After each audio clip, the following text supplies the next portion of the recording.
De mucho tiempo escribiendo sobre libros de viajes, pues me encontré con la necesidad de ir un poco más allá, de ir acercándome cada vez más a lo que sería mi entorno. Y sobre todo empecé después de ir con mi hijo, que él tenía 2 años, ir un día al Acuarium de Barcelona y ver lo que era la Gran Barrera de Coral australiana a través de un cristalito donde ponía coral de la Gran Barrera de Coral australiana. Si la temperatura del planeta aumenta en 2 grados, prácticamente el 90% de la Gran Barrera morirá. A partir de esa idea, empecé a obsesionarme con la Gran Barrera hasta el punto de que acabé viajando allí para escribir un libro que era uno de los que ahora estabas comentando, ¿no, Antonio? Eso me llevó a cada vez más atender los libros a lo que era propiamente el paisaje, la naturaleza, y también a cómo interaccionábamos con esos espacios. Con el paso del tiempo, también os diría pues como que el desapego, la decepción hacia cómo nos estaban liderando los que se suponía que eran las personas que debían ayudar a la sociedad a orientarse un poco, ¿no?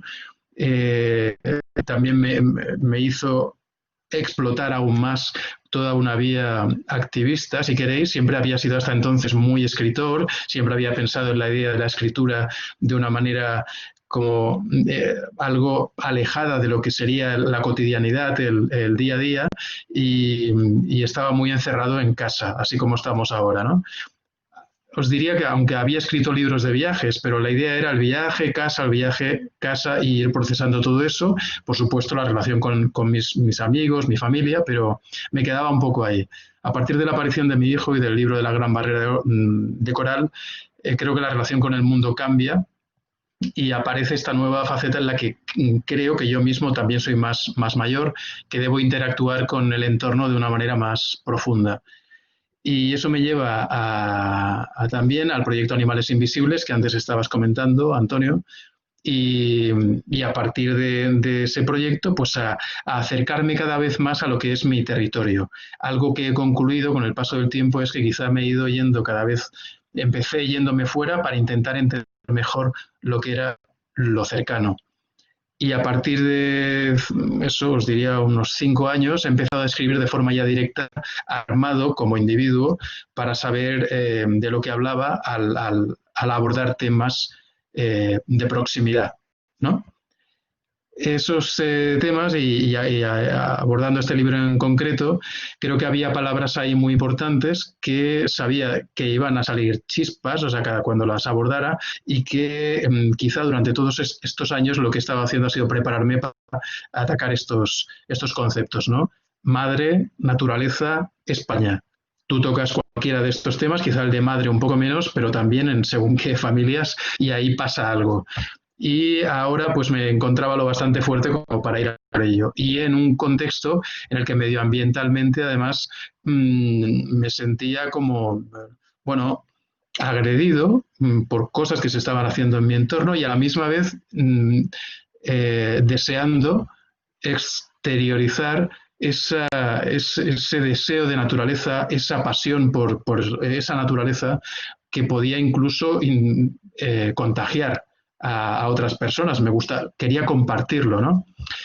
La idea de un cambio de verdad, que hablabas antes del título, pasa porque todos esos deseos los tenemos muchos, pero a la hora de ejecutar el cambio, pues eso no lo hace tanta gente.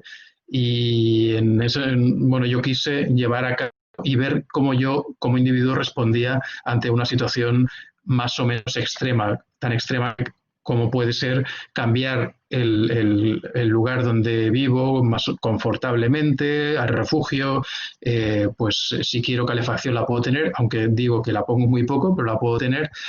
De pronto pues irte a un refugio donde hacía 30 años de pastores, donde hacía 30 años que no dormía nadie, sacando agua del pozo, que era el agua con la que bebía y con la que fregaba los platos y todo, y, y sin luz iba a la chimenea, me calentaba con la chimenea y tenía, bueno, un generador eléctrico que encendía un par de horas al día para sobre todo por la noche, para tener un poquito de luz mientras cocinaba y quizá leer un rato, ¿no? pero eso no dejaba de ser un cambio estético, un cambio, una voluntad de querer ir a otro lugar, que es lo que ahora está ocurriendo en muchos lugares con la pandemia, ¿no?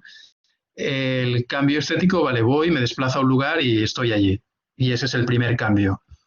Pero el cambio de verdad, que es al que hace alusión el libro, es el cambio transformador, que luego puedes llegar o no. En mi caso, yo creo que he llegado hasta el punto que llevo 2 años desde que me fui del refugio, desde que acabé, digamos, aquella experiencia, ahora estoy con otras, pero manteniendo un hilo directo con las personas que viven allí. Tengo amigos con los que hablo prácticamente cada día. Hemos hecho una asociación que se llama Caravana Negra y yo ahora estoy compaginando lo que es la parte artística de la escritura y del día a día bueno, que ya tenía, con una parte más, antes he empleado la palabra activista, no sé si sería la adecuada, pero sí que es de acción directa intentando pues llamar la atención sobre cosas que se deben hacer. Este sería como el cambio de verdad, el que te lleva a otro lugar, ¿no?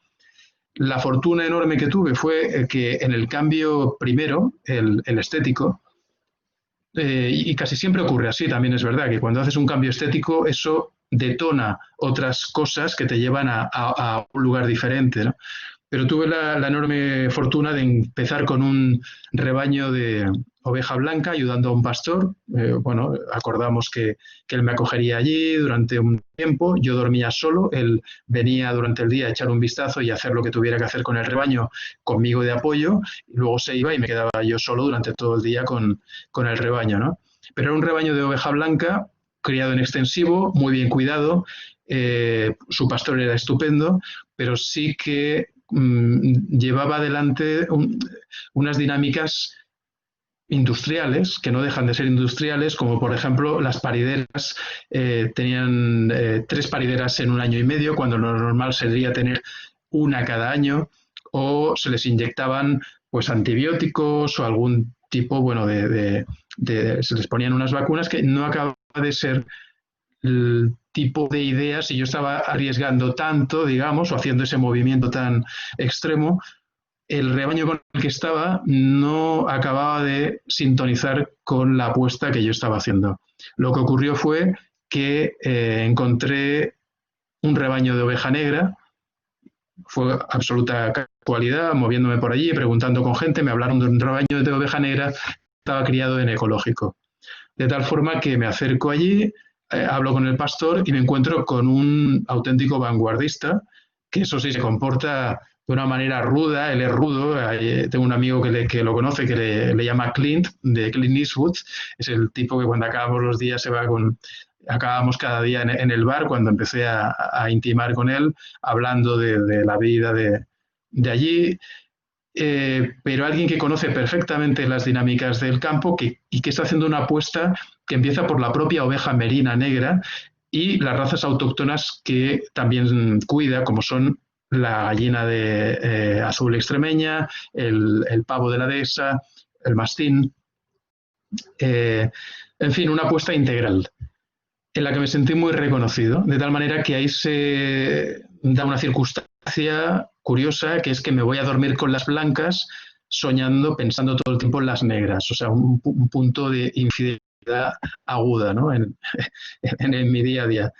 Y me obsesiono con las negras. Y eso me lleva a pensar también en hasta qué punto hemos modificado nuestro entorno y hemos empezado a liquidar a las ovejas negras, porque las ovejas negras están también casi en peligro de extinción, la merina también, en cuanto que, habiendo en un principio sido casi igual el número de negras y blancas ovejas, cuando los comerciantes descubrieron que se teñía mucho mejor la blanca, empezaron a liquidar las negras.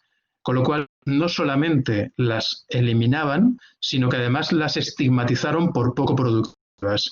Con lo cual, la oveja negra se convierte en una forma de señalar a algo que no sirve, cuando en realidad lo hemos creado nosotros como individuos, ¿no?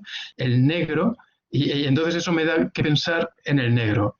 Comienzo a pensar en idea España negra, en por qué todo lo negro se vincula a lo negativo y a lo malo. Y de repente descubres que Claro, todos son, digamos, símbolos que nosotros deseamos consensuar y decidimos que algo es bueno o malo en función de eso que hemos decidido en un momento dado. Pero ¿y por qué si ahora el mundo tal y como está funcionando nos está demostrando que decidimos que ovejas blancas sean personas como Bolsonaro, Trump, por ejemplo, ¿no? O Abascal? ¿Por qué no podemos dar una vuelta y decidir que las ovejas negras son una oportunidad y son la vertiente de lo alternativo, de la poesía, del arte bien hecho, de que el hippie a lo mejor también tiene cosas que son muy positivas para nuestra sociedad y buscamos en lo alternativo una oxígeno? Un poco ahí es donde apunta el libro, sobre todo, ¿no?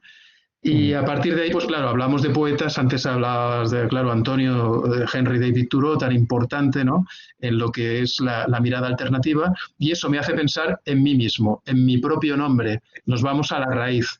Yo firmo como un diminutivo, Gaby, y pienso en Walt Whitman. Walt Whitman decide firmar como Walt cuando descubre que, claro, cuando él dice que quiere comunicarse con los lectores como se comunica, como le habla a su familia y a sus amigos. Y decide firmar como Walt y abre una línea de pensamiento, de presentación en público, horizontal, que luego han sido autores tan brutales como Tom Spanbauer, como una premio Nobel, como Toni Morrison, como presidentes de los Estados Unidos, como Bill Clinton. Y ahí se abre una forma de relacionarse horizontal con el entorno.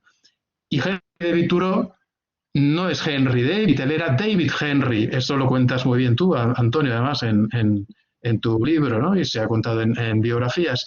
Entonces, tú te encuentras con que dos personas fundacionales de lo que es la idea de la naturaleza literaria han cambiado su nombre. Yo me encuentro, eso es un descubrimiento de antes de ayer, ya os lo digo, el de Walt Whitman no, el de Henry David Thoreau sí, gracias a libros como el de Antonio, ¿no? Pero que no sabía que había cambiado el orden de sus nombres. Y entonces tú dices, ahí hay algo muy profundo que tiene que quizá que ver con la naturaleza, que nos lleva a personas en distintos momentos del tiempo a pensar en una clave por algún motivo parecida que arranca en el propio nombre. Esto es casual, habrá mucha gente que esté pensando en eso mismo sin necesidad de cambiar su nombre, pero encuentro un estímulo más en esta forma de presentarse en público, ¿no? Entonces ahí nos vamos también con los poetas. ¿Por qué? Estamos pensando en clave de atrevimiento, de ruptura de los moldes establecidos y de biodiversidad. Biodiversidad, y entonces aquí nos vamos a Fernando Pessoa. Pessoa lo que te hace con sus heterónimos es decirte, en cada uno de nosotros hay muchos. Lo que hace es decirte, si alguna vez tú puedes pensar de una manera diferente, y eso que te permite que si te encuentras con alguien que está pensando de una forma muy distinta, intentar entenderlo, hacer el esfuerzo de saber que como esa persona está dentro de ti de alguna manera, de modo que tú vas a hacer ese esfuerzo por comprender a quien tienes ahí delante. ¿Qué es lo que ocurre? Que hemos trabajado el monocultivo en el campo, en la tierra, hemos ido a apostar solamente por una semilla y como somos reflejo de lo que hacemos físicamente, hemos convertido las tribunas públicas en monocultivos, en personas que lo que intentan defender es su espacio y cada vez expulsan más de su entorno a todos los que no piensan como ellos. Entonces, y antes daba unos nombres y ese es el otro que me lleva a este libro. O sea, por un lado estaba la parte que os comentaba como medioambiental, pero por otra parte estaba la política de unos líderes que estaban defendiendo una posición sin entender que hay otras posiciones posibles.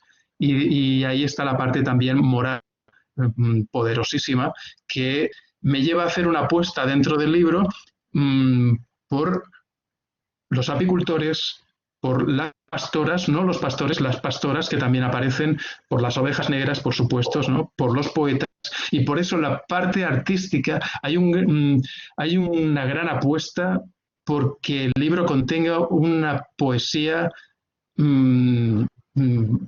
lo más poderosa posible y lo más visible, palpable en cada uno de los párrafos. Creo que es un libro que, aunque hay una parte de investigación periodística y de trato con la gente de allí y de diario, si queréis, pero creo que hay una parte poética que es uno de los libros, junto precisamente con el de La Barrera australiana, donde la poesía aparece. La poesía, hablo desde la narración, desde el ensayo, no la poesía textual, sino la poesía como algo que está sustancialmente dentro del relato que se expresa. Creo que hay un gran esfuerzo poético, si queréis, dentro de lo que es este libro. Y bueno, y básicamente solamente algo más para acabar de introducirlo, que sería la idea de cómo en los últimos años la transición española nos llevó a menospreciar al campo de una manera flagrante. Llevó a que la gente que se movía por la pobreza en el campo hacia las ciudades creara la idea de que la libertad y el dinero están vinculados a la ciudad, mientras que la pobreza y la tristeza son el campo, hasta el punto de que las propias personas, y eso fue lo que me encontré también sobre el terreno allí, eran las propias personas que vivían allá, pues decían, ¿pero qué haces aquí? Y dices, si esto, aquí no hay nada que ver, esto es una mierda, ¿no? Prácticamente lo exteriorizaban así.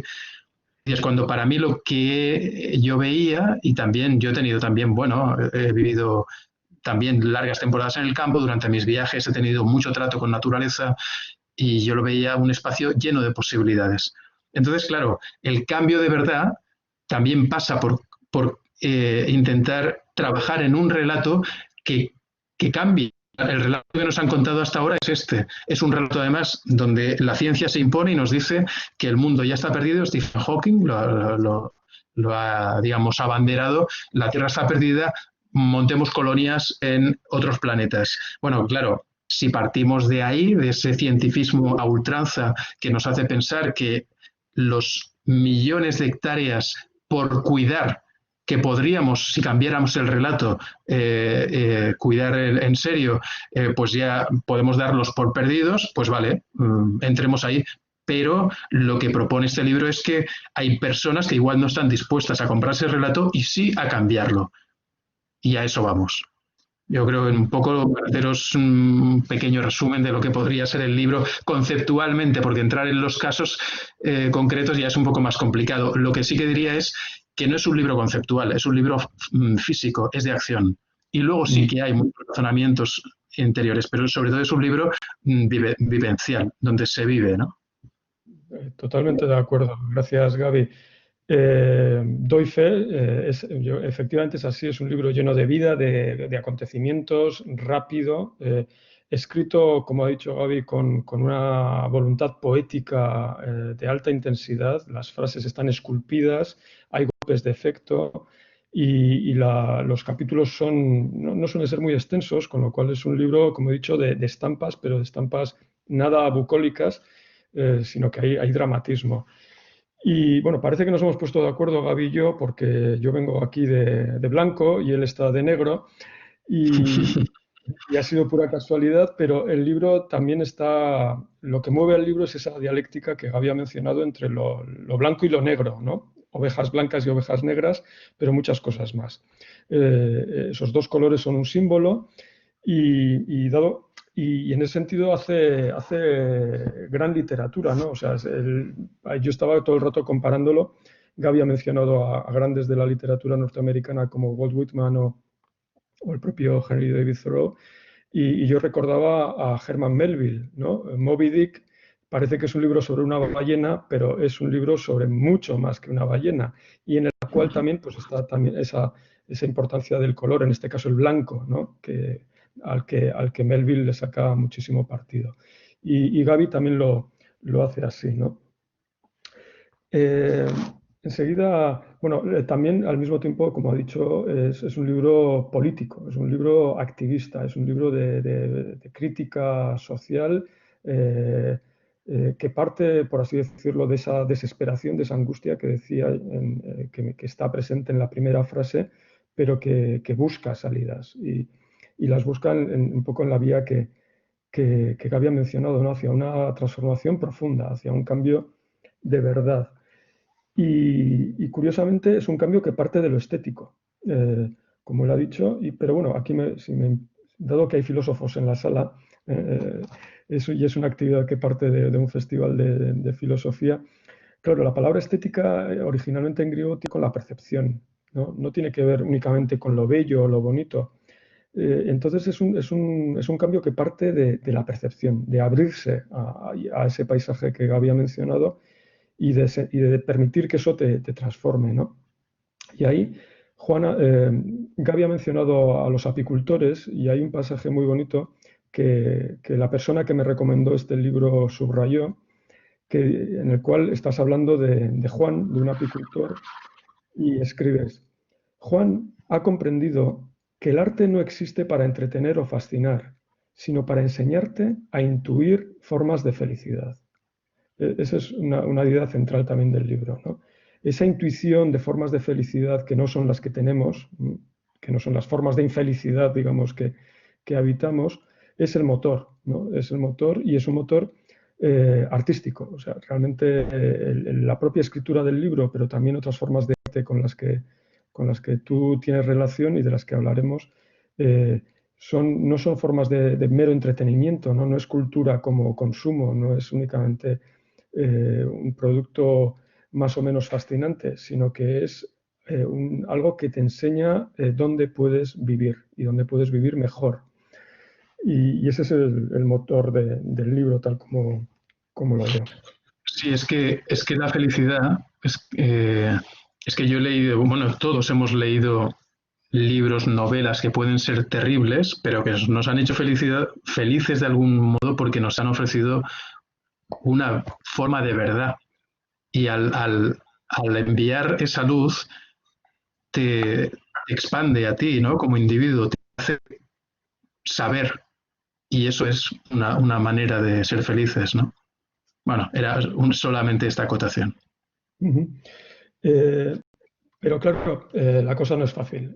Y como he dicho, hay drama en el libro, hay mucho drama, pequeño, grande.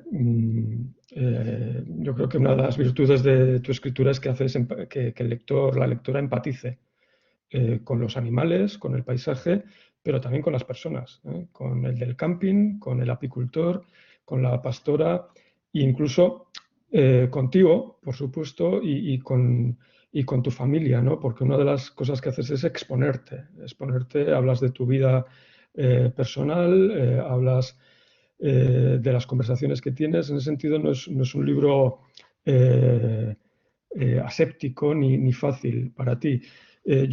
Y me da la impresión incluso que corres ciertos riesgos, ¿no? Hay un pasaje bastante impresionante en el que ya es más bien, digamos, un ejercicio casi de periodismo de investigación, en el cual cuentas una entrevista con alguien cuyo nombre no se revela, pero que es el cazador, ¿no? Y es uno de los pasajes a mí me parecía un poco casi como de terrorífico, ¿no? De película de David Lynch, ¿no? Sí, sí.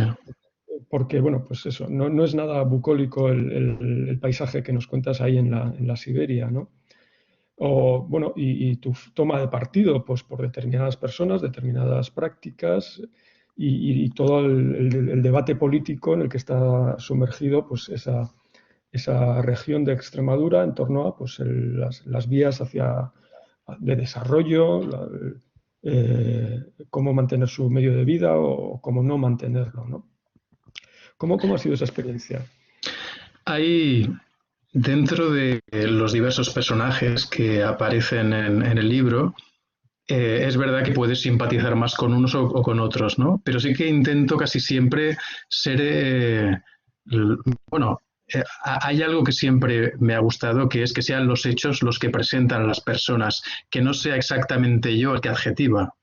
Pero con el cazador sí que no puedo evitarlo, porque es el que, digamos, no es alguien que intente buscar una forma de estar en el mundo más o menos equilibrada y no, él ha optado por un espacio radical y no tiene ningún tipo de compasión por lo que le rodea.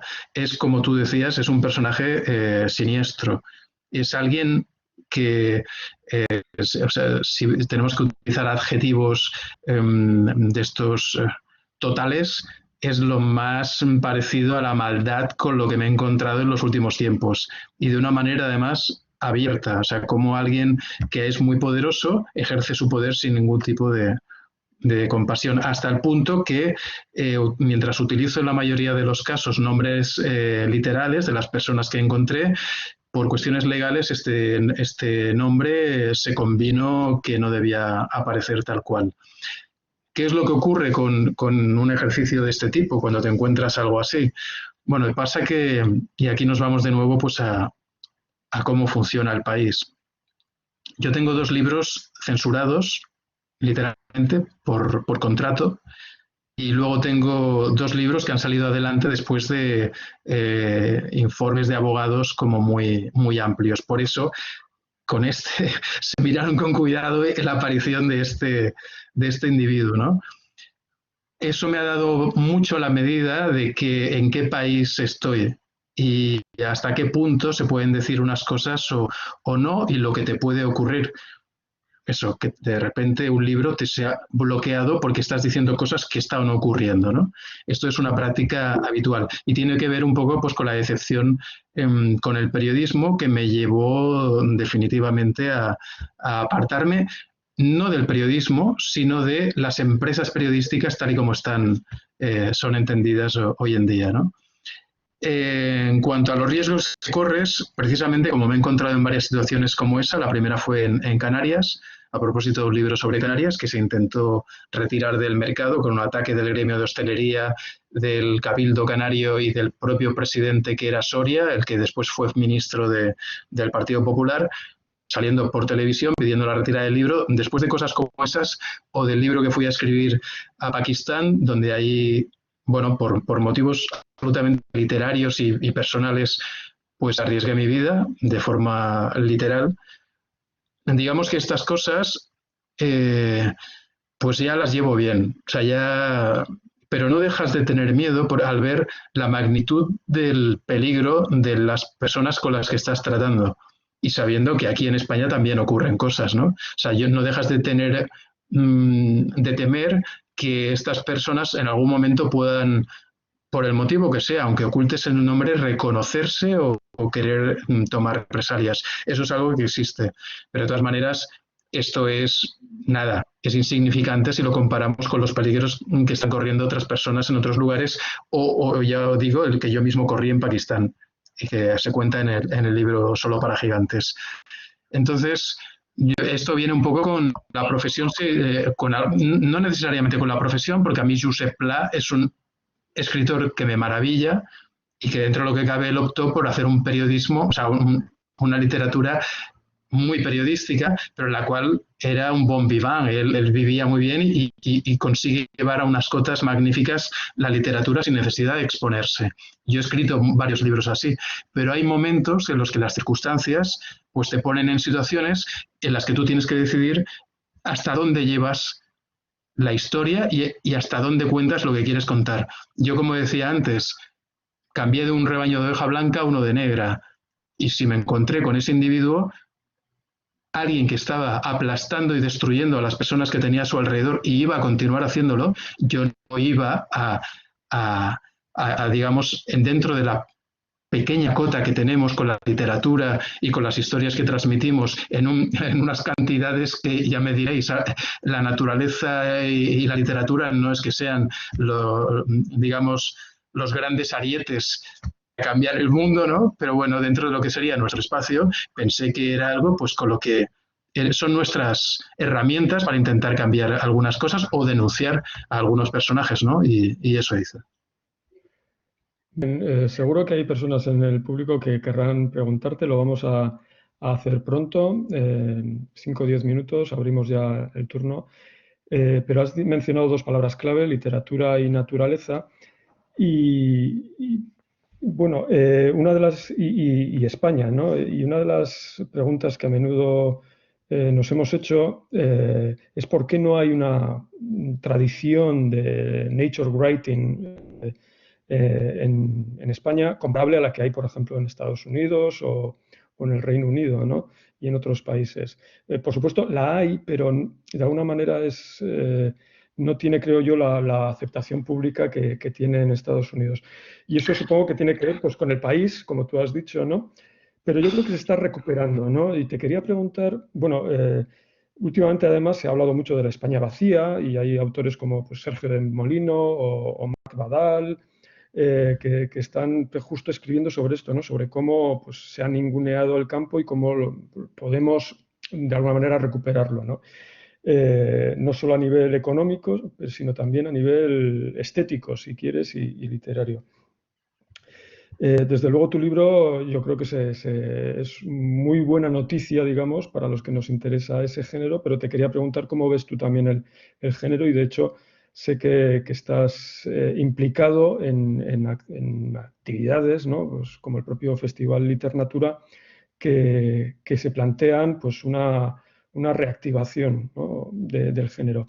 Te lo digo porque, bueno, esta actividad de Pentsatu siempre la hemos encastrado dentro de un festival más amplio que es Literactum, que es el festival de literatura de la ciudad de Donostia, San Sebastián. Y en ese sentido, bueno, nos parece que hay un continuo, ¿no? entre cuestiones medioambientales, cuestiones literarias y cuestiones filosóficas y políticas. ¿Cómo ves el panorama del Sí, nature writing ahora? bueno, el por qué, claro, sobre esto yo creo que todos hemos pensado mucho de por qué no existe esta tradición. Tampoco existe la de los libros de viajes, cuando resulta que el Quijote, la obra referencial, habla de un viaje, Tirant lo Blanc habla de un viaje, Poema de Biocid, que son libros referenciales del castellano, resulta, bueno, Tirant lo Blanc no, pero que son libros referenciales de la península, resulta que no, esa tradición que tanto se pone en la boca no se cultiva. ¿Por qué? Porque eso implica conocimiento del otro, eso implica biodiversidad. En la institución libre de enseñanza, por intentar buscar un porqué, a principios del siglo XX, lo que hace es invitar a la gente a salir fuera para así querer a la tierra por la tierra y no por la bandera, sino de una manera física, directa. De ahí sale una generación que es la del 27 de grandes poetas, de gente que realmente crea, se expande con la tierra y ahí emociona a través de lo como ellos se han emocionado. La Asociación Excursionista de Cataluña, yo hablo de Cataluña porque conozco también esa línea, también lo hace. ¿Qué ocurre? Que con la guerra civil la institución libre de enseñanza queda neutralizada, muere. La Asociación Excursionista continúa y ahí se crea una red que ha perdurado y que ha permitido que de alguna manera, y hablo en concreto, en este caso sería de Cataluña, que sí que haya un poquito más, pero tampoco mucho, pero de literatura de naturaleza. Pero de todas formas, ¿qué es lo que ocurre? Que los escritores son ciudadanos de un ecosistema y si la gente del campo se va del campo a la ciudad porque piensa que en la ciudad es donde está el dinero, los escritores se van de la escritura de naturaleza a la novela negra porque la novela negra es donde está el dinero o porque en otro tipo de novela es donde está el dinero. La vida es así.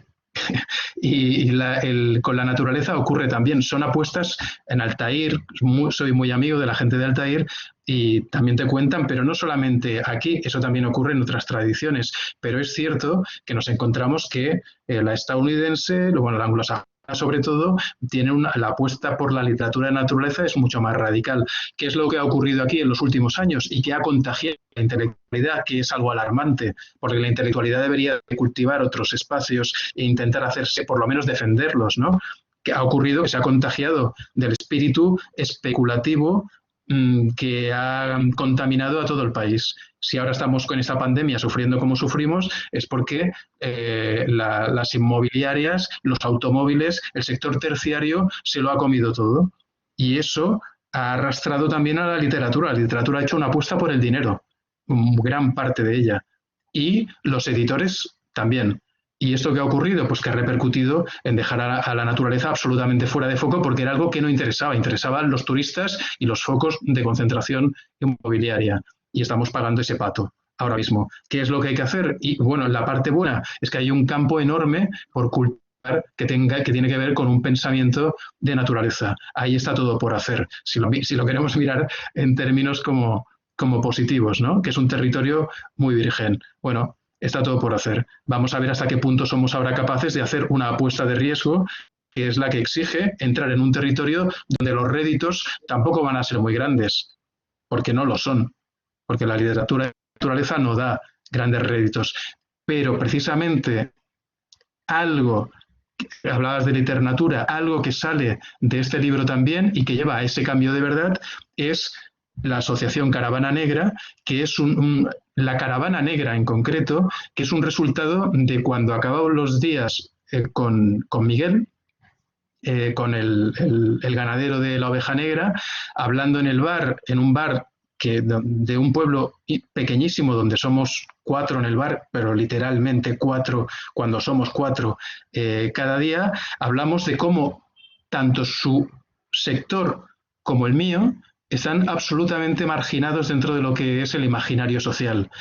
Pensamos en cómo podemos aliarnos, unir fuerzas para proyectar algo que dentro de lo que son ahora, pues eso, la receptividad del mundo en el que nos movemos, pues pueda llamar la atención de alguien. Y montamos una caravana de artistas siguiendo a las ovejas negras, en una acción que tuvo una repercusión que a nosotros mismos nos impresionó y que ahora, bueno, estamos preparando, se ha convertido en algo pues como una posibilidad real de futuro y estamos trabajando en caravanas en otros lugares de España. Mientras, a la misma vez, llevamos adelante el Festival Literatura, esto es con Emma Cuadrada, que fue la impulsora del primer festival junto conmigo, y ahora estamos intentando que el Festival Literatura, pues, o la idea Literatura, cuaje para a partir de ahí intentar encontrar cómplices, sobre todo pues en España de momento, a ver si puede ser,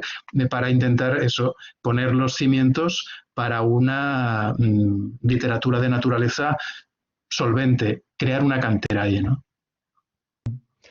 Oh, qué interesante. Parte de lo que has dicho sobre Cataluña yo creo que se podría aplicar también mutatis mutandis al País Vasco, aunque creo que todavía andamos un poquito por detrás. Pero bueno, yo creo que ahora ya seguro que hay preguntas que te querrán hacer desde el público, así que os invitaría a levantar la mano y a activar el micro.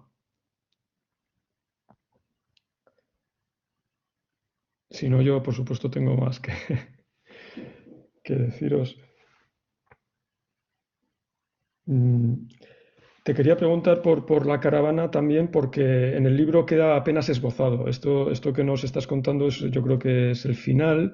Hay un arco, digamos, en el libro, pues que, como he dicho, comienza con imágenes que para mí son angustiosas, pero a pesar de los conflictos, es un libro que termina, no sé si con no voy a decir esperanza, ¿no? Pero sí con una llamada, ¿no? Una llamada a lo que tú hablas de a inaugurar una era de pequeños rescates. O sea, es un tono heroico, pero no un tono heroico, digamos, bueno, aquí voy yo y vamos a cambiar esto de una vez por todas, sino más bien una llamada a pequeños microcambios, por así decirlo, ¿no? Y a reproducir ese viaje de transformación en otros lugares, ¿no? Un poco como lo hizo Thoreau también, ¿no? Que en Walden lo que hace es invitar a que otros emprendan otras experiencias de transformación que no tienen por qué ser iguales a las que él puso en práctica, ¿no? Sí, bueno, de hecho ese arco que comentas, bueno, tiene que ver también con mi propio hijo, porque yo empiezo con las blancas, pero luego es que tampoco voy a adelantar demasiado, ¿no? Pero claro, mi hijo está conmigo y ahí hablaba antes de cantera, es una evidencia de hasta qué punto esa apuesta por la cantera, pues creo que es una esperanza, ¿no? Que los chavales vengan y se impliquen para salir adelante con sus propias ideas. Y en cuanto a la caravana, por los detalles que preguntabas, bueno, pues esto fue intentando, pues eso, igual que cuando empezaba a leer me decían, bueno, tú empieza leyéndote cosas, Emilio Salgari o literatura o de aventuras y tal, luego ya a lo mejor acabas al final pues en Nietzsche, en Schopenhauer, acabas en otro lugar, ¿no? Pero tú empieza por estas historias que sean como entretenidas y eso. Lo que intentamos hacer fue con la caravana llevar a un terreno muy gráfico lo que estábamos haciendo, porque se consume audiovisualmente muchísimo ahora, pues dijimos, vale, pues vamos a jugar en esa clave. Entonces lo que hicimos fue traer a pintores, directores de cine, vino Agustín Villaronga, el director es ganador de 9 Goyas, vino un director de animación, vinieron ilustradoras y un pintor. Todo era visual, narradores visuales. Y entonces, a partir de ahí, para transmitir la fuerza de lo que estábamos viviendo, que además era muy potente, porque imaginaos grandes extensiones, grandísimas extensiones de campo, con un rebaño de oveja negra y con, bueno, artistas más o menos, bueno, conocidos algunos, ¿no? Y moviéndonos con un grupo de pastores y algún voluntario, porque el rebaño era tan grande, nos movíamos con 800, aunque el rebaño total era de 1500, para intentar controlar al rebaño lo posible, ¿no? Y esa fue la forma de... Nos apañamos con la familia del bar donde íbamos a tomar siempre la cerveza al final del día, pues nos hizo comida para todos los caravaneros mientras estuvimos allí, en la caravana. Él era el que se encargaba de darnos de comer. O sea, fue como un acto muy solidario por parte de una gente que quería enviar una idea. Y esa idea ha cuajado. Y ahora estamos trabajando ya pues, intentando ampliarla y con una asociación de por medio para encontrar cómplices a propósito, ¿no? Que, por cierto, si alguien quiere apadrinar una oveja negra, espacio para publicidad, o para una gallina o un tal, tenemos la página de la asociación. O implicarse como voluntario en cualquiera de las cosas que estamos haciendo, ¿no? Enseguida luego compartiremos enlaces de internet para que podáis ver la página web de la asociación. Pero veo que ya hay algunas preguntas. Íñigo y Chaslore también, cuando queráis. Sí, hola, Rachel León. Tengo problemas, Hola. algún problema técnico con la cámara, entonces lo siento. Pero bueno, muchas gracias por la presentación y dos preguntas breves. Una en torno, bueno, con la dichosa y archinombrada pandemia, ¿no? Se habla de que la despoblación rural no está siendo ahora, o sea, de alguna manera como que está subiendo un poco la población del medio rural, que el censo, por lo menos en algunos pueblos de Álava y de Navarra, pequeños pueblos, está subiendo bastante. ¿Qué futuro, qué previsión le podrías ver a eso, por un lado? Y por otro, en la cuestión de habitar el territorio, ¿no? Me interesaba un poco frente a la idea de los no lugares, que se escucha tanto pues, como autopistas, aeropuertos, gasolineras, centros comerciales, ¿no? Un poco esa idea contraria de percepción del espacio, ¿no? Como habitarlo, como apropiarse de él, pero ¿cuál sería la percepción del tiempo en este viaje, ¿no? En esta experiencia? En la experiencia que tuve yo, dices. Sí, un poco, te oí hablar un poco de eso, de la percepción del espacio y por poner también este otro eje, ¿no? Que sería el tiempo. ¿Cómo podrías situar algo de esto? Sí, mira, el tiempo para mí ha sido algo que me ha obsesionado a lo largo de, sobre todo, mi juventud. Fíjate, esto lo cuento en un libro que estoy a punto de publicar sobre supermanzanas. Las supermanzanas son la célula urbana esta que se está creando para intentar eliminar un poco los coches en las ciudades. Llegué a cronometrar Nueva York, o sea, me hice Broadway entera, o sea, de punta a punta.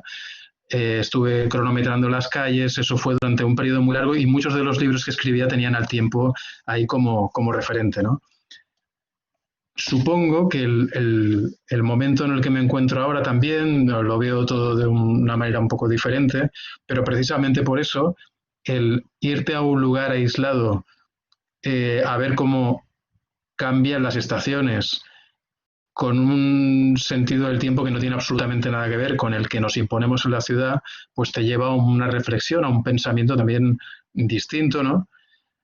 Y forma parte de ese cambio de verdad, la integración con un nuevo tiempo. Pero esto que se articula muy fácilmente, que lo estamos diciendo ahora y parece muy sencillo, yo a esta tranquilidad de relación con lo que es el tiempo he llegado después de muchos años. Yo antes era mucho más ansioso, por ejemplo, ¿no? Te diría que los viajes me ayudaron a entender cómo relacionarme de otra forma, simplemente por obligación. Y esto me llevará a responderte a la otra pregunta que dabas, ¿no? Que hacías. En África me encontré con la realidad de que allí el tiempo es otra cosa y es otro tópico que te han dicho, pero hasta que no te encuentras allá y te empiezas a desesperar porque dices, pero ¿cómo puede ser? O sea, a mí me han dicho que aquí salía el autobús a las 7 de la mañana y son las 2 de la tarde y todavía no hemos salido. Cuando eso te lo encuentras un día y otro también, acaba un momento en que acabas asimilando que existe otro tiempo, que hay gente que funciona de otra manera y que tú podrías funcionar también de otra manera. Pero ya digo que esto ha sido, o sea, esto que ahora articulo tan alegremente ha sido algo que me ha costado interiorizar y que he llegado a sufrir con el no entender esos tiempos. ¿Qué es lo que ocurre? Para llegar a ese cambio tienes que hacer tú un cambio que te lleve a ti físicamente a relacionarte con el tiempo de otra manera. Hasta que eso no ocurra, los otros tiempos van a ser los que te impongan además los demás, porque al final somos seres sociales y el tiempo nos viene demarcado por el entorno con el que nos relacionamos, ¿no? Si vives con animales, acabas adoptando un tiempo que se acerque más al de ellos, pensando más en cuándo les tienes que poner, sacar, pues, por ejemplo, llevar a los pastos o recogerlos de los pastos, o el pastor primero, si las tenía que sacar, poner el pienso por las mañanas, es un poco así, ¿no? Y en cuanto a la previsión de pandemia, que tiene también pues eso que ver con los tiempos que nos imponemos, claro, si no cambiamos ese concepto del tiempo, y por eso que una cosa está ligada con la otra, pues no vamos a variar nuestras actitudes, nuestras acciones. Por un lado, nos están diciendo que esto nos ha hecho pensar en que la naturaleza es importante y en cómo tenemos que relacionarnos con ella de otra manera.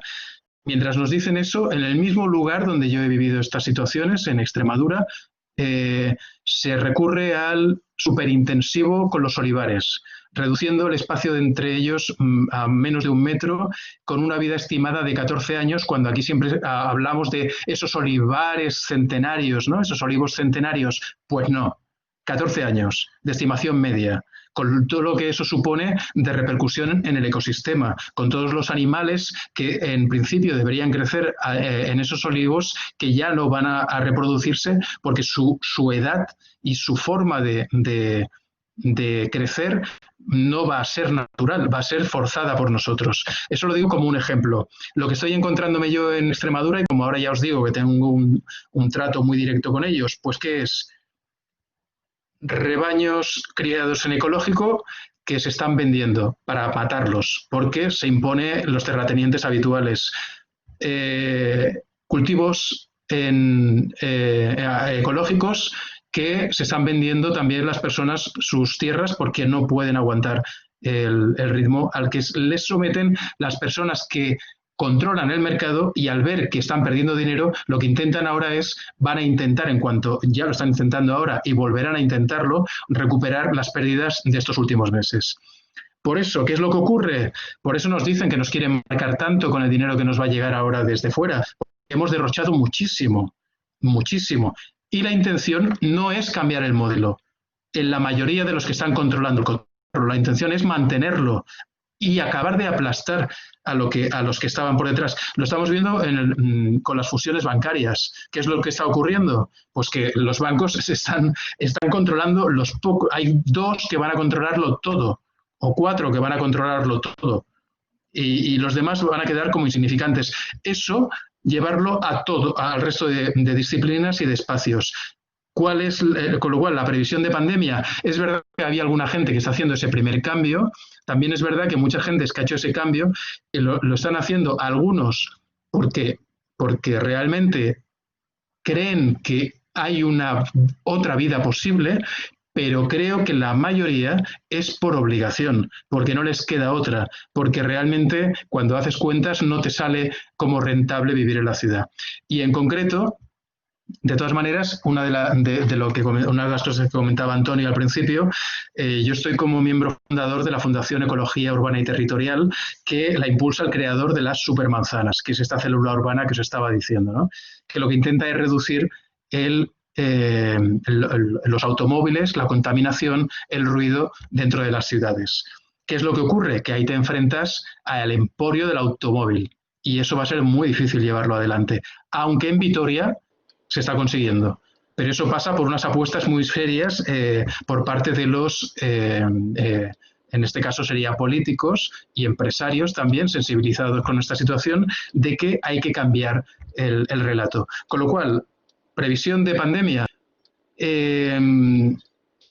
a nivel individual, realmente es como se pueden cambiar las cosas. Si muchos a título individual, hacemos gestos decisivos, podemos llegar a cambiar cosas, pero los medios de comunicación continúan controlando muchísimo y continúan estando demasiado ligados a los emporios, con lo cual desconfío demasiado de hasta qué punto podemos llevar adelante un cambio real en las dinámicas actuales. De todos modos, aquí estamos, hablando sobre este tema y dando espacio a conversaciones de este tipo. Con lo cual, yo creo, si continuamos abriendo este paisaje y dando voz a los poetas y a los hippies y a todos esos alternativos que nos dicen que son unos patanes y resulta que son los que están poniéndose fotovoltaicas o que están intentando, y que tampoco es, eso también es una industria, pero bueno, o que están cuidando sus huertecitos o que están haciendo esos movimientos, ahí hay una opción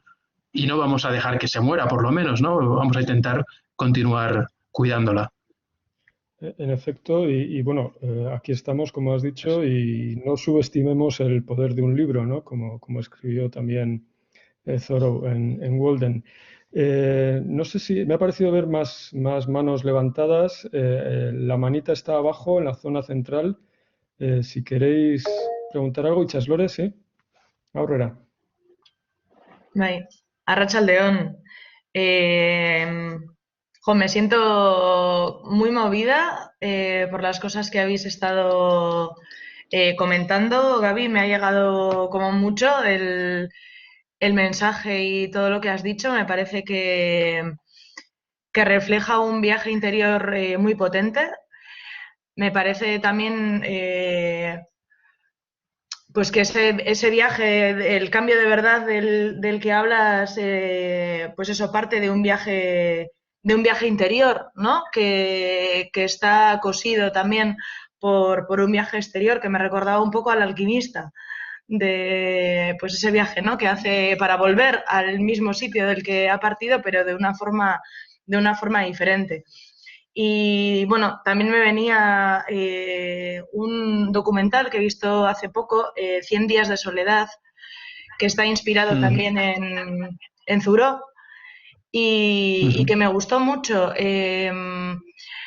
sobre todo la fuerza de las imágenes que tienen y esa estética de la que habláis como tan importante en el cambio que tampoco yo me había parado a pensarlo demasiado, pero parece que le voy a tener que dar un par de vueltas a ese tema. Y bueno, sobre la dicotomía esta, ¿no? De ovejas blancas y ovejas negras, bueno, te quería plantear dos preguntas también.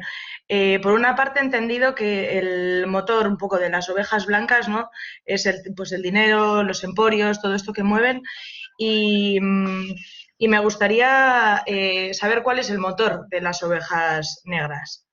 ¿Qué es lo que mueve? Y también saber si piensas que dentro de cada oveja blanca puede haber una oveja negra, porque yo no sé dónde estoy, por ejemplo, porque mi vida es muy oveja blanca. Igual idealistamente puedo compartir un poco más pues no sé, eso que hemos estado compartiendo ahora, ¿no? Pero me veo muy oveja blanca. Entonces me gustaría saber cuál es ese motor, pues no sé, la literatura, la poesía, la naturaleza, dar voz a los alternativos. ¿Cuál es el motor de las ovejas negras? Y bueno, de momento así, gracias. Es que ricasco. Bueno, las ovejas negras es un camino también. A veces es una cuestión instintiva en la que tú ya te sitúas ahí por instinto prácticamente, pero yo creo que tiene mucho de camino, ¿no? Y de cuanto más vas buscando y vas insistiendo en una serie de ideas, pues más cerca te vas a sentir de ellas. Thoreau es una oveja negra, claramente, de su tiempo. Whitman, si tú entras en un pensamiento de ese estilo, pues al final vas a encontrarte empatizando con un pensamiento que normalmente no es el más generalizado, el más popular, pero que a ti te puede colmar. Entonces, yo creo que, y eso lo puedes encontrar en cualquier forma. Hace poco leía un libro de Roger Deakin, que también es un nadador, es un tipo que bueno, ya murió, pero él cobró fama, aparte porque el libro es estupendo, también porque él lo que hizo fue recorrer todos los ríos de Gran Bretaña, los principales a nado. Entonces él se iba ahí y nadaba muchas veces contracorriente. O sea, que lo he pensado, yo no soy nadador de ese tipo de aguas, pero pensaba, tiene que ser muy, muy duro, ¿no? O sea, nadar al revés los ríos. Pero, por ejemplo, él lo que decía es que si la gente que camina, va en bicicleta o nada, es gente que por el propio acto de estar haciéndolo en un momento como el actual, en el cual mira cómo nos estamos viendo, así con pantallas, está llevando adelante un acto alternativo. Por ejemplo, no está yendo en coche, está utilizando su propia tracción motora, se está utilizando como individuo para relacionarse con el entorno. Esa es una buena forma, si quieres, de ser oveja negra, porque a partir de cómo tú físicamente te relaciones con el entorno, vas a ir desarrollando un pensamiento, una intuición. Ahora hace poco hay historias de científicos, los científicos comentan que no tenemos 5 sentidos, sino que tenemos 14 y que debemos trabajar para intentar desarrollar esos 14 sentidos. Y esos sentidos lo que te dan además es intuición. Estamos perdiendo mucha intuición para sobrevivir más allá de lo que es el entorno protegido de las ciudades. Si tú te vas a lo físico, tu intuición se despliega, porque como te vas a sentir fuera del cobijo, vas a intentar moverte y sobrevivir en un entorno que de entrada lo concibes como peligroso. Y eso te va a llevar a funcionar de otra manera, a desarrollar tus sentidos. Explotar tus sentidos es una manera de, si quieres, ser oveja negra, porque en la ciudad estamos desarrollando sobre todo oído y vista. Esos son nuestros espacios y por ahí te puedes desarrollar bien, ¿no? Y luego, dentro de las ovejas blancas, bueno, si me decías cómo ser una negra, bueno, creo que más o menos lo que he estado diciendo responde un poco quizá, ¿no?, a las dos preguntas, aunque si quieres algún matiz a propósito. Bueno, Itxaslore ha pedido la palabra otra vez, pero no me resisto a añadir que en el libro se menciona 100 días de soledad. Aparece el documental que Itxaslore ha mencionado. No sé si tenías otra pregunta o querías responder, Itxaslore. Bueno, sí, gracias. Estoy con muchas ganas de leer el libro y bueno, me ha interesado también lo que me comentabas del tiempo y también sobre el libro el tema de que está incluido el drama, ¿no? Porque creo que el drama también es necesario para hablar de la felicidad, como el dolor para hablar del placer, ¿no? Entiendo que también eso lo habrás reflexionado, lo habrás vivido también en tu vida. Sí, para mí sería problemas de la literatura que se ha aproximado a la naturaleza, y te diría en general, que de la literatura que ha tenido un cierto sesgo político en España, es que normalmente ha sido muy radical en un lugar o en otro.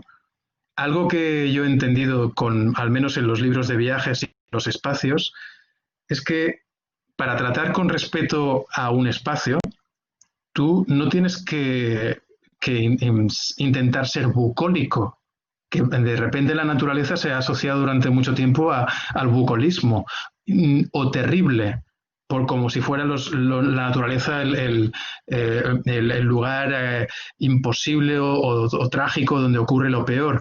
Hay que intentar, creo, ser lo más justo posible. Igual que cuando esbozas a un personaje, lo que pretendes para hacerlo lo más memorable posible es presentar sus contradicciones, su maravilla y lo peor que pueda tener. Con los lugares ocurriría lo mismo. O sea, no se trata solamente de ensalzarlo o de hacer del bosque un espacio terrible de brujas y de hechiceros y tal, sino de presentarlo con toda su ambigüedad. Y si lo consigues, expresarás lo mejor, la potencia, y lo que despertará será el deseo de visitar ese espacio, porque comprenderás que es algo que te puede dar intensidad, lo mejor y lo peor, y te despertará el deseo y la curiosidad. Entonces yo creo que por ahí es por donde hay que apuntar, y por eso el drama, por supuesto, es fundamental, pero algo que pretende este libro es ser justo con el espacio y con los animales que se abordan, y por eso hay mucha luz y a la misma vez también hay drama y hay dureza en el libro, ¿no? Así es, y en ese sentido es muy... no se hace nada aburrido ni predecible, porque pasas de momentos de ternura a momentos muy crudos también, y bueno, el libro en ese sentido no es un libro predecible en absoluto. Si alguien más quiere introducir alguna cuestión o alguna pregunta, que levante la mano, pero hay un elemento que no hemos mencionado todavía y sería muy injusto que no apareciera en la conversación, y es las relaciones familiares. Gaby ha mencionado la aparición de su hijo, que aparece en un momento también muy especial del libro, pero claro, el libro tiene mucho que ver con la madre de Gaby, que es la persona que es la conexión de Gaby con la Siberia, que es una persona que sí ha vivido allí y que se desplaza a Barcelona, ¿no? Es la historia de muchos de nuestros padres y de muchas personas en Cataluña y, por supuesto, en el País Vasco. Entonces, la posición de Gaby como narrador es un poco entre mundos, ¿no? Porque puede acceder, digamos, a la experiencia de su madre, entre otros, pero también está conectado con la de su hijo, y la de su hijo es ya un chaval, un adolescente urbano. Con lo cual es una novela en la que están todos los mundos, ¿no? Está el mundo rural de una generación anterior, Gaby entre dos aguas, y una generación ya de millennials y aún más jóvenes que son nativos digitales y para los cuales, pues eso, el contacto con las ovejas, con las salamandras y demás es muy, muy especial, muy interesante, ¿no? Ver cómo están todas esas generaciones en ese escenario. Ha habido una pregunta en el chat. Dice Íñigo, ¿por qué la censura en Canarias? Sí, no, en Canarias Canarias es un territorio volcánico donde todavía hay 3 volcanes que están, que son susceptibles de entrar en erupción. O sea, es así, científicamente, ¿no? Y el libro que escribí, que se llama Diablo de Timanfaya, es una ruta de volcanes, pero es literario, ¿eh? O sea, no es... está más cerca de Pla o de Tabuki. Bueno, es eso, no es una guía literaria, ni mucho menos. Una guía de viajes. Pero claro, como estoy moviéndome entre volcanes, pues hablo también sobre algunos de los riesgos que allí se corren. ¿Qué es lo que ocurrió? Que Canarias es una industria turística. Y entonces, y luego también digo algunas cosas en esa búsqueda. Por entonces yo creo que tenía unos 27, 28 años tenía cuando escribí ese libro. Era mi segundo libro y tampoco sabía muy bien dónde me estaba metiendo. Ese es el primer libro que me abre los ojos a la realidad en la que vivimos aquí, ¿no? Y me encuentro con que un día me llaman del Canarias 7 para decirme, oye, dice que te íbamos a hacer una entrevista, dice, pero es que hemos decidido que no te la vamos a hacer. Y digo, yo no sé por qué, qué es lo que pasa, ¿no? Pues es que hemos leído algunas cosas y dices cosas que de Canarias, que no sé qué. Yo lo que intentaba era lo que comentaba antes, dar pros y contras. Bueno, al día siguiente me encuentro con que soy portada del Canarias 7. El escritor catalán Gaby Martínez ha publicado un libro contra las Islas Canarias. Entonces yo en ese momento no sabía lo que pasaba, literalmente empecé a temblar porque pensaba que me veía ya en la cárcel. No sería tan raro tal y como van las cosas, pero os hablo del año 1999-2000.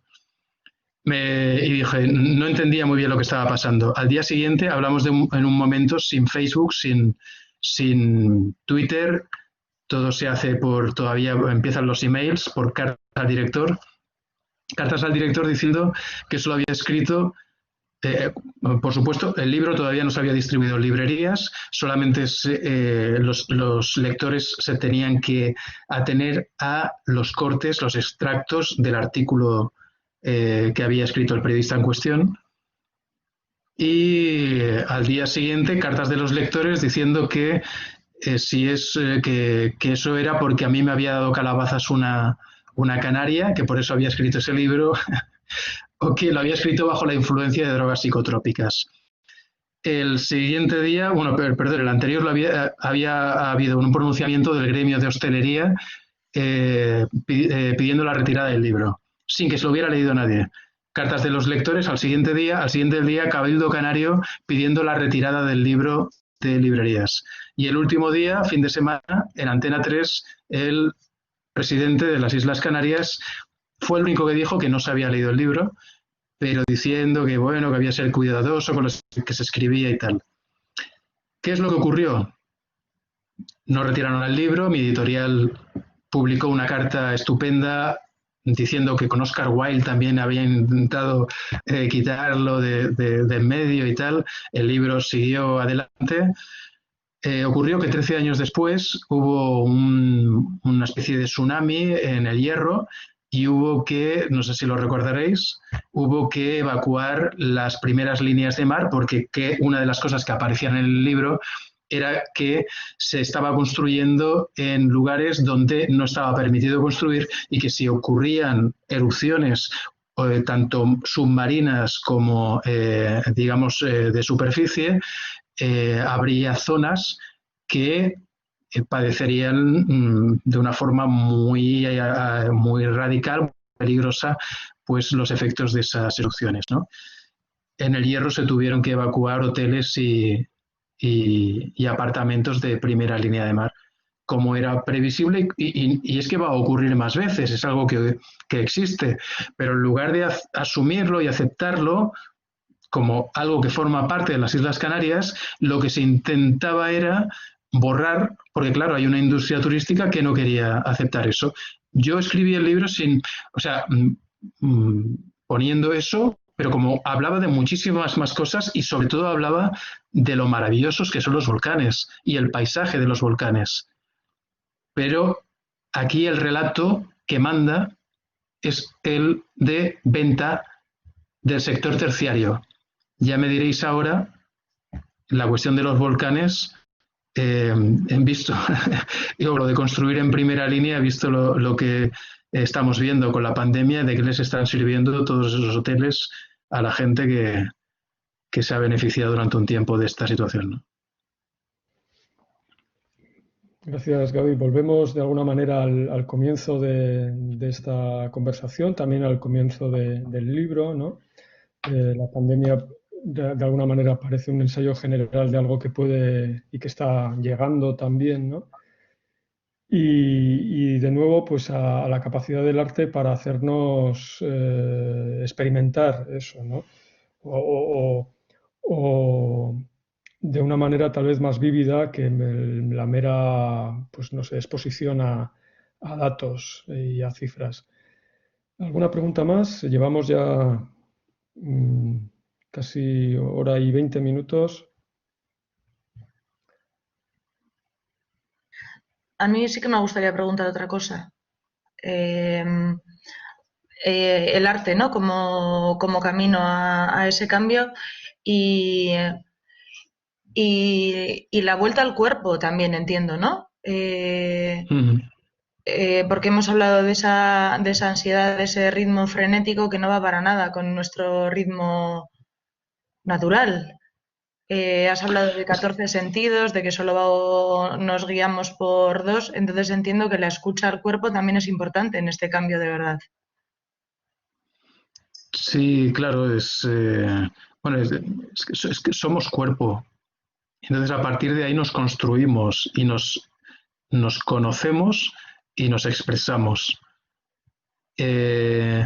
Sin ese, si queremos experimentar el hecho de la vida de la forma más completa posible, tenemos que utilizar todo lo que poseemos, que es esto, es este entorno.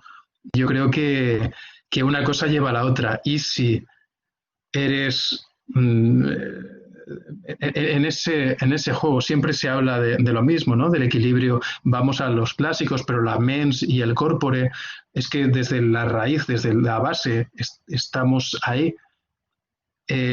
¿Cómo podemos compaginar lo uno con lo otro? Yo creo que es el gran kit de la vida. Para mí desde el principio siempre ha sido muy importante. Siempre he intentado bueno, practicar algún tipo de deporte y, por supuesto, caminar y irme de excursiones, de viajes. O sea, ya os digo, yo toda mi vida he hecho viajes, he escrito libros de viajes. Entonces, no concibo la realidad sin el uso del cuerpo. Pero es que incluso, aunque también para el arte, incluso en el punto más restrictivo del uso de tu cuerpo, hablaba antes de Pessoa. Pessoa no salió en 30 años de Lisboa, ¿no? Pero él es una persona que precisamente desde ese enclaustramiento crea su mundo a partir de una reducción de lo que es el día a día, pero la crea y siempre mucha gente cuando se habla de la obra de algunos autores se dice, por ejemplo, pues que estuvo postrado no sé cuánto tiempo. Acabo de leer un libro de naturaleza, bueno, acabo de leer, no, hace un año y pico que lo leí, pero un libro de naturaleza que es estupendo también, que es sobre una mujer que enfermó y le regalaron un caracol. Y entonces ella, a base de ella, desde su inmovilidad absoluta, porque no le permitía moverse más allá de la cama, el fallo del sistema nervioso que tenía, y el caracol, ve que el caracol hace una vida completa prácticamente en su terrario, que es un terrario amplio, se sale del terrario a veces, o sea, es un bicho con mucha... Y ve lo que es la velocidad, otra velocidad. Antes hablabais también del tiempo, ¿no? Pues a través del caracol tiene una experiencia del tiempo y de la velocidad muy diferente. Entonces, y es a partir de su experiencia del cuerpo. Y aquí entramos en otros libros. Algunos de los libros más impresionantes de literatura de naturaleza que he leído los escriben mujeres jóvenes enfermas. Y eso es un cuerpo. Mujeres jóvenes enfermas. Annie Dillard, una temporada en Tinker Creek. Una chica enferma de neumonía que se va a la montaña a recuperarse y escribe un libro maravilloso, maravilloso. Que dices, ¿cómo alguien, creo que lo escribe con 29 años, algo así, es capaz de escribir este libro? Pues eso, chica enferma, joven. Esta mujer tiene 31, 32 años, me parece, cuando escribe, me parece que es algo así, cuando escribe el libro. Elizabeth Toba, El sonido de un caracol salvaje al comer. Bueno, no es exactamente ella, pero es un luto que sería Helen MacDonald con H de halcón, con el adiestramiento de un halcón. Entonces tú ves, ¿y qué es lo que hace ella? Relacionarse físicamente con un halcón. Sin el cuerpo, es que no somos. El cuerpo siempre estará ahí. Y cuando aprendes que en tu cuerpo está tu potencia, no podrás dejar de cuidar la naturaleza. Yo creo que es una especie de hilo conductor, que es imposible de pensar en otra cosa que en cuidar los elementos, si tú aprendes sobre todo a respetarte y a cuidarte a ti mismo. Bueno, qué bonita manera de terminar. He levantado la mano, yo también, y bueno, estoy aplaudiendo con las orejas porque ahora puedo hasta citar a Spinoza, ¿no? Nadie sabe lo que puede un cuerpo. Y así cerramos un poco uniendo filosofía y literatura a través del pensamiento, del cuerpo, ¿no? No son cosas que estén reñidas. Y muchas gracias, Gaby, por todas estas recomendaciones de libros, ¿eh? No hay literatura sobre la naturaleza sin lectores y lectoras, esa es la base. Así que yo os voy a recomendar de nuevo otro libro, este de aquí, no sé si te suena, Un cambio de verdad, Gaby Martínez, está en Seix Barral. Y bueno, ha sido un placer escucharte. Esperamos verte por aquí cerca cuando sea posible para que nos sigas contando más historias y puedas escuchar las que haya por aquí. En cualquier caso, nos has hecho una invitación muy, yo creo que muy honesta, también a buscar las Siberias que tenemos cerca y los animales que tenemos cerca, y esperamos que de ahí surjan más historias, ¿no? Así que... Bueno, os agradezco muchísimo la oportunidad de compartir eso, un ratito hablando de estos temas. Y en cuanto a lo que dices de las Siberias que tenemos cerca, una última cosa para pensar: ¿cuánto vale la pena que intentemos hablar sobre esas Siberias? Cuando hablamos de este género, hablamos de nature writing. Empleamos una palabra inglesa, extranjera. Nosotros por eso también es que continúa habiendo muchas cosas por hablar, pero por eso intentamos anclar el término literatura, para que se verbalice que es una posibilidad que tenemos aquí y que tenemos Siberias a la vuelta de la esquina, pero tenemos que creer no solo en los espacios, sino que nosotros podemos contar esos espacios con una fuerza y una intensidad igual a la que estamos leyendo en otras personas. Y creyendo en esos espacios, creeremos en nosotros, o al revés si queréis, pero ahí hay un campo estupendo y enorme por trabajar. Así que, bueno, desde esa literatura, agradeceros otra vez la oportunidad de compartir este ratito con vosotros y nada, a ver si la próxima vez podemos hacerlo físicamente, con cuerpos reales ahí tocándose.